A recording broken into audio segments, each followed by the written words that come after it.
All right, today we're looking at the Peavey Vandenberg. I wanted to give my thoughts on this guitar. It's a relatively new guitar. There's not a lot of information online.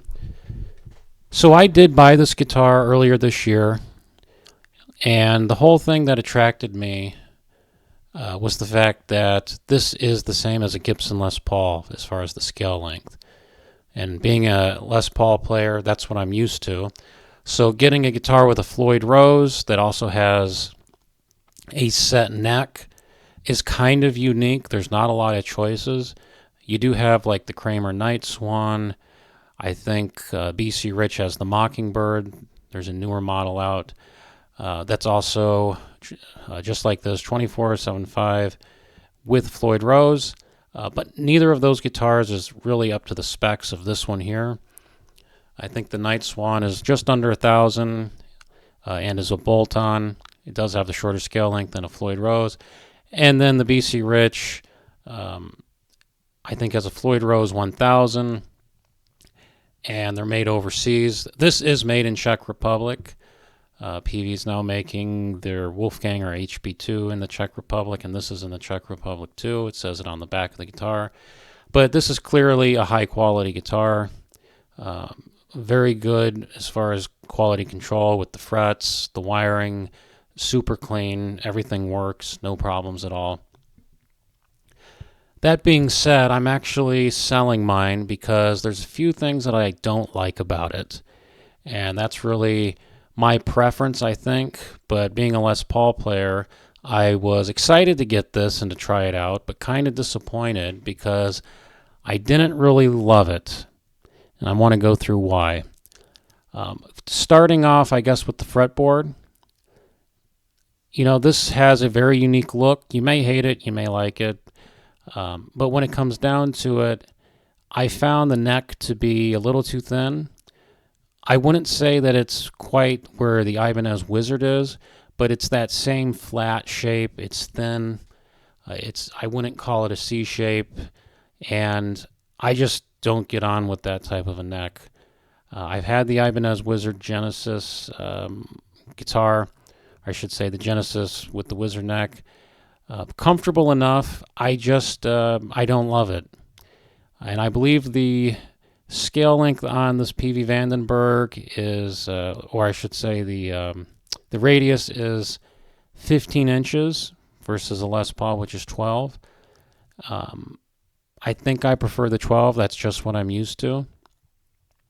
I also found the neck to be kind of sticky and tacky, more than just a few times, which kind of brings me to the next point here is this cutaway. It is comfortable. It's got very easy access to the upper frets here, but I found that playing up here difficult, and I'm not really sure why. I know this says 24 frets, the Les Paul is 22, but I just found it difficult to do fast runs or to do sweep picking, and I'm not sure if that's because of the way the body sits and the way I hold the guitar. I don't know if there's something going on with the fret spacing here, but I don't find it as easy to play, even though you've got this great cutaway here. It's not as easy to play as my Les Paul. So it's kind of weird. I'm not sure why that's the case, but it's definitely not comfortable for me. Another thing that I did not like is these Seymour Duncan pickups. I've never been a fan of Seymour Duncan, at least from what I've heard online. I've never owned Seymour Duncan. I've always been a Burstbucker and a DiMarzio Super Distortion fan, as well as other DiMarzio pickups. These are kind of a one-trick pony. They do the trebly high-gain 80s tone, which I do like, but I find them kind of limiting, at least with my setup. When you back it down on the volume, or you're trying to play like blues or something like that, I don't think they sound great. They do one thing really well, but if you want to play something else, you're probably going to want to play on a different guitar. Going over here to the control layout, the other thing that attracted me to this guitar is the toggle switch, just like a Les Paul. I'm not a fan of the blade switch. I'm used to being able to kind of hit that toggle switch up or down to switch the pickups. I don't like having to use the blade, especially not like a 5 selector or anything like that. I don't like it right here. So having it over here I thought would be interesting. I would prefer it over here, which most guitars don't have, or up here like a EVH Wolfgang. But it's here. It works. I find that whenever the tremolo bar is hanging down here, and you're not using it, and you want to change the pickup, it's kind of in an awkward spot. The other thing about this guitar is that it's got 2 volumes. Adrian Vandenberg doesn't use a tone control. This is his signature guitar, but I found that I kind of wanted the tone control. Playing the Les Paul, I like throwing the toggle switch to the neck pickup, backing off on the volume, or backing off on the tone, and getting that thick kind of Ted Nugent tone. And you can't do that. So right out of the box, I was considering, okay, I'm going to have to replace the pickups, rewire this to a tone control, maybe do something with this switch here, which goes to split the humbucker to single coil. I think it sounds okay. I think it sounds better on the neck pickup, get nice clean tones. I don't really use it, but it does work. I think it sounds good. But that's really my thoughts on this guitar. What do I like about it? It's got a good weight, at least mine was, around 7 pounds, 11 ounces. I don't like heavy guitars, so anything under 8 is good for me. Good setup. Not my favorite color. I wish they would have had some other flame tops. They do have this matte black. I don't like the way this guitar looks. And I didn't want the single coil here.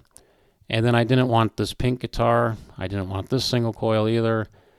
So this is kind of your other choice. And, some of the pictures online, it looks red, it looks purple. It's definitely more of a raspberry purple.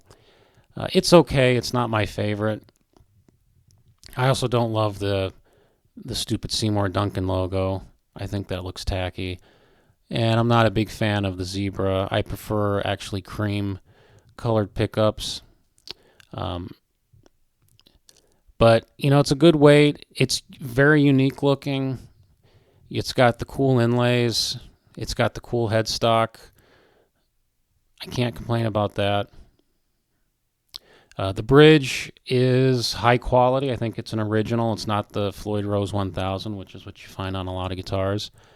It's somewhat, you can pull somewhat back on this, but it's not like, let's say, an Ibanez Genesis, the Edge tremolo, where you can pull way back, get the pitch to go up. This you can pull a little bit, but not all the way. But out of the box, this functioned perfectly. Didn't really have to mess around tuning it. No issues at all. The fretwork is really good. This doesn't have stainless steel frets. I wish it did. I wish the frets were also maybe a little bigger. They're not small, but they're not jumbo. Wish they were a little bigger. The hardware is great.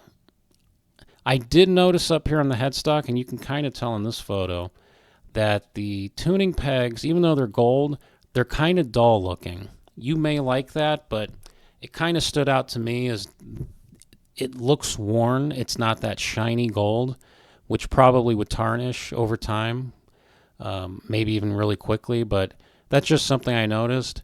Another visual thing that I don't love is this Vandenberg and Peavey.